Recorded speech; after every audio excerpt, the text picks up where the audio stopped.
పేద ప్రజలను ఆదుకోవడంలో ముఖ్యమంత్రి చంద్రబాబు నాయుడు ఎప్పుడు ముందుంటారని తెలుగుదేశం పార్టీ రాష్ట్ర ఉపాధ్యక్షుడు మాజీ ఎమ్మెల్యే వర్మ అన్నారు. పిఠాపురం మండలం చిత్రాల్లో మాజీ ఎమ్మెల్యే వర్మ పర్యటించారు. ఈ సందర్భంగా సీఎం సహాయనిధి చెక్కులను లబ్ధిదారులకు అందించారు. ఈ కార్యక్రమంలో అడ్డకర్ల శివ, రొంగల శ్రీను, గీసాల దుర్గాప్రసాద్, దేవకొండ తాతారావు, నీలపల్లి శివ, సతీష్, కేతవరపు కృష్ణ తదితరులు పాల్గొన్నారు.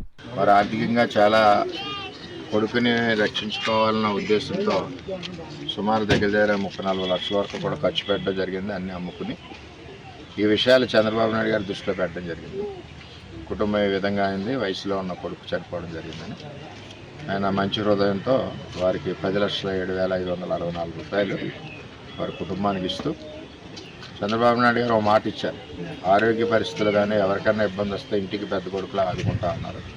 అదేవిధంగా ముఖ్యమంత్రి సహాయ నిధి నుంచి ఈ కుటుంబానికి 10,07,564 రూపాయలు ఇచ్చినందుకు పిఠాపురం తరపున వారందరికీ ధన్యవాదాలు తెలియజేస్తాం. అలాగే ఒక రాజుగారికి 7,40,000 రూపాయలు వారు అమ్మగారు వైద్య నిమిత్తం కూడా చంద్రబాబు నాయుడు గారు ఇవ్వడం జరిగింది. వీరిద్దరి తరపున పిఠాపురం నియోజకవర్గం చిత్రాల గ్రామం తరపున వారందరికీ చంద్రబాబు నాయుడు గారికి ధన్యవాదాలు తెలియజేస్తాం.